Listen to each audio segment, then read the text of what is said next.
Hello అండి, బాగుండారా? మేమైతే బాగుండాము. మీరు బాగుండాలని కోరుకుంటూ మీ సీకే ఇప్పుడు మీ అమ్మని మీ ముందుకు ఎందుకు వచ్చినానంటే, ఒక రోజుకి ఒక ఇడ్లీ చాలు అన్నట్టు ఉద్దులు మెంతులతో కలిపి ఇడ్లీ ఎలా చేసుకోవాలో చూపిస్తామని వచ్చాను. ఒక చిన్న కప్పులో ఒక కప్పు అయితే నేను ఉద్దులు నానబెట్టుకున్నాను. అయితే ఒక 50 గ్రాములు కొంచెం ఎక్కువ ఉండి ఉంటుంది అంతే అండి. దగ్గర దగ్గర 100 గ్రాముల దాకా తీసుకున్నాను. అంటే తక్కువే, 100 గ్రాములకే నాకైతే ఇంత అయింది. అది ఎలా చేసుకోవాలో చూపిస్తున్నాను చూడండి. నాకు వాయిస్ బాగాలేదండి, జలుబు చేసింది. అయినా వీడియోలు పెట్టాలి, చాలా రోజులు అయిందనేసి షార్ట్ వీడియో అయితే పెడతా ఉండాను. చూడండి, నేను చేసే విధానం మీకు నచ్చితే తప్పకుండా నా ఛానల్ని సబ్స్క్రైబ్ చేయండి ప్లీజ్. అలాగే లైక్ చేయడం మర్చిపోకండి. మీ ఫ్రెండ్స్కి, తెలిసిన వాళ్ళకి, మీ కుటుంబ సభ్యులు కూడా షేర్ చేయండి. ఈ సీకే ఫుడ్ మీ అమ్మని ఆదరిస్తారని నమ్ముతూ నేనైతే వీడియోలు పెడతా ఉన్నాను.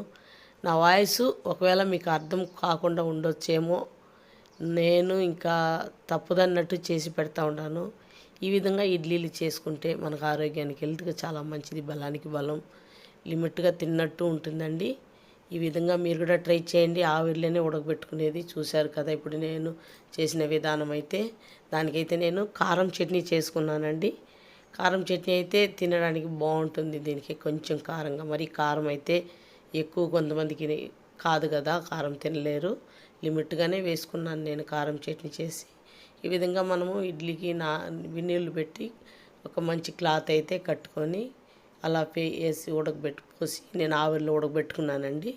నాకైతే చాలా బాగా నచ్చింది. నేను తిని చూసినాకనే మీకు వీడియో అయితే పెడతా ఉన్నాను.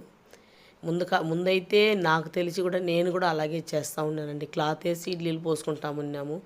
అదే కరెక్ట్. నూనె వేసి చేసుకోవడం కన్నా అదే కరెక్ట్ అని నేను చేశాను.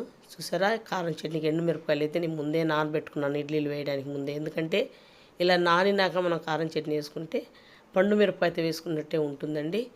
2 చిన్న టమాటాలు వేసుకున్నాను. కొద్దిగా ఒక 5-6 మిరపకాయలు వేసుకున్నాను. ఒక ఎర్రగడ్డ తరుక్కున్నానండి. కొద్దిగా జీలకర్ర, కొత్తిమీరలు, కరివేపాకు కూడా వేసుకున్నాను.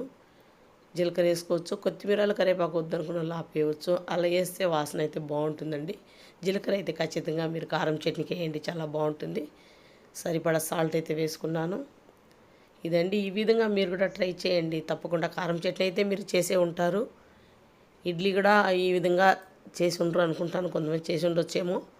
ఇలా చేస్తే బాగుంటుంది. నేను చాలా పెసర ఇడ్లీలు పెట్టినాను, నల్ల ఉద్దులతో ఇడ్లీలు పెట్టినాను. ఇది కూడా నల్ల ఉద్దులతో చేసుకుంటే చాలా బాగుంటుంది. ఇంకా నేను నల్ల ఉద్దులు పొడి కొట్టడానికి ఎండబెట్టేసినాను కాబట్టి అది నేను పెట్టలేదు. మామూలుగా తెల్ల ఉద్దులనే వేసుకున్నాను. తాలింపు పెట్టుకున్నాం కదా కారం చట్నీ, కొంచెంసేపు అలా ఉడకనిద్దాము. ఉడికిన తర్వాత అయితే దించేసుకొని తినేయడమండి. మీరు ట్రై చేస్తారు కదా, కామెంట్లు ఎలా ఉందో పెడతారు కదండి. ప్లీజ్ నా ఛానల్ని లైక్ చేయండి, షేర్ చేయండి, సబ్స్క్రైబ్ చేయడం మర్చిపోకండి.